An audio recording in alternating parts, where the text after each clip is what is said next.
भूत जिसने खुद अपनी हत्या की गुत्थी सुलझाई, 124 साल पुरानी कहानी तो जानिए।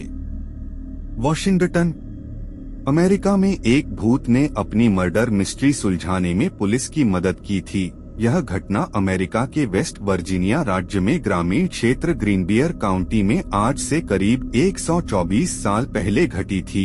इस काउंटी में इरास्मस एडवर्ड शू नाम का एक लोहार रहता था। उसकी 3 महीने पहले ही एल्वा नाम की एक महिला के साथ शादी हुई थी।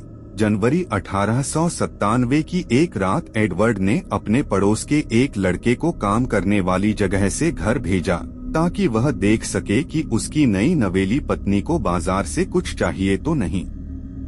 घर की सीढ़ियों पर पड़ी मिली थी लोहार की पत्नी। जब यह लड़का ग्रीनबियर काउंटी में उसके घर के दरवाजे पर पहुंचा तो उसने एल्वा को सीढ़ियों के नीचे पड़ा पाया।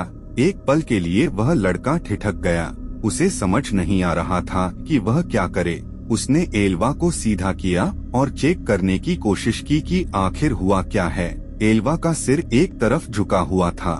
पहले तो उसे लगा कि एल्वा शायद सो रही हैं। वह चुपचाप उनकी ओर बढ़ा और मिसेस शू कहकर उन्हें जगाने की कोशिश की। कोई जवाब न मिलने पर वह घबराकर वहां से दूर चला गया और अपनी मां को इस बारे में बताया। पड़ोसी महिला ने डॉक्टर और सरकारी अधिकारी को बुलाया। पड़ोस में ही रहने वाली उस लड़के की मां ने एल्वा को बेसुध पड़ा देख स्थानीय डॉक्टर और सरकारी अधिकारी जॉर्ज डब्ल्यू कन्नप को बुलाया। सूचना देने के लगभग 1 घंटे तक कन्नप घटनास्थल पर नहीं पहुंचे, लेकिन तब तक एडवर्ड शू वहां पहुंच चुका था। वह अपनी पत्नी के शव को वहां से उठाकर बेडरूम में लेकर गया। उसे नहलाया, कपड़े पहनाए और बिस्तर पर लिटा दिया। उसने अपनी पत्नी के मृत शरीर को एक ऊंचे कॉलर वाले कपड़े पहनाकर दफनाने के लिए तैयार किया और उसके चेहरे पर पर्दा डाल दिया। डॉक्टर ने मौत के कारण को बेहोशी और प्रेगनेंसी से जोड़ा। कन्नप कुछ हफ्ते पहले के एल्वा का इलाज भी कर रहे थे, इसलिए उन्होंने मृत्यु के कारण को अचानक आई बेहोशी करार दिया। उन्होंने बाद में इसे गर्भावस्था से जुड़ी परेशानियों से जोड़ दिया। एल्वा के शरीर को लिटिल सेविल माउंटेन के उसके बचपन के घर ले जाया गया और दफनाया गया। ताबूत में भी एल्वा के सिर और गर्दन को शू ने किसी और को न तो छूने दिया और न ही देखने दिया। हालांकि उसके इस अजीब व्यवहार को लेकर वहां मौजूद लोगों में कोई शक नहीं पैदा हुआ। एल्वा की मां को अपनी बेटी की मौत पर नहीं था यकीन। एल्वा की मां मैरी जेन हीस्टर को छोड़कर हर कोई इस मौत को प्राकृतिक मान रहा था। वह शू को कभी पसंद नहीं करती थीं और उन्हें बिना सबूत के भी यह यकीन हो गया था कि शू ने ही उसकी बेटी की हत्या कर दी है। पर बड़ी बात यह थी कि सिर्फ एल्वा ही बता सकती थी कि उसके साथ क्या हुआ था। ऐसे में मैरी जेन हीस्टर ने एल्वा की आत्मा से बात करने का फैसला किया। उन्होंने आत्मा को बुलाने के लिए कई विशेष पूजा और प्रार्थनाएं शुरू कर दी। कई हफ्तों तक सुबह शाम प्रार्थना करने के बाद उसे एल्वा की आत्मा से उत्तर मिला। मां ने अपनी बेटी के आत्मा को बुलाया। हीस्टर ने दावा किया कि उसकी बेटी उसे अपनी कहानी बताने के लिए लगातार 4 रात सपने में दिखाई दी। उन्होंने कहा कि आत्मा पहले एक उज्ज्वल प्रकाश के रूप में प्रकट हुई, धीरे धीरे एक मानव रूप लेकर अपनी कहानी बताने लगी। इस दौरान पूरा कमरा ठंड से भर जाता था। लगातार 4 दिनों तक एल्वा की आत्मा ने अपनी मां को सपने के जरिए पूरी कहानी शुरू की। एल्वा के भूत ने बताई अपनी मौत की पूरी कहानी।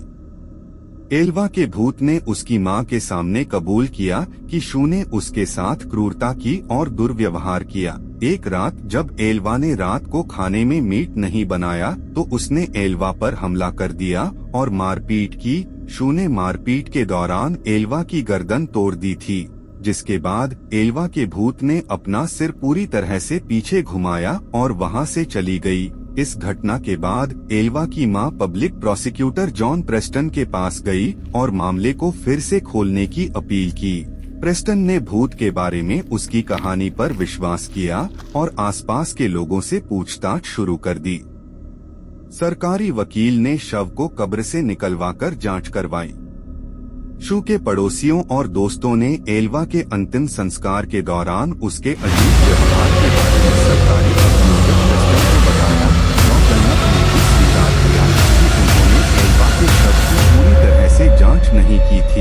वेस्टन के लिए ये दोनों बयान शव के फिर से परीक्षण के आदेश को पाने के लिए पर्याप्त थे। उन्होंने कोर्ट के आदेश से शू की आपत्तियों के बावजूद शव को कब्र से बाहर निकलवाया और जांच के लिए मोर्चरी लेकर गए। गर्दन और सिर पर मिले निशानों से पति साबित हुआ दोषी। एक स्थानीय समाचार पत्र द पोकाहोंटस टाइम्स ने बाद में रिपोर्ट किया कि गले पर उंगलियों के निशान पाए गए थे, जिससे पता चला कि एल्वा की मौत दम घुटने से हुई थी। उसके गर्दन पर गला घोंटने के निशान पाए गए थे, जिससे गर्दन की नस और कोशिकाओं को काफी नुकसान पहुंचा था। गर्दन की हड्डी भी टूटी हुई मिली, जिसके बाद इस मौत की विस्तृत जांच की गई और शू को उसके मौत का गुनाहगार माना गया।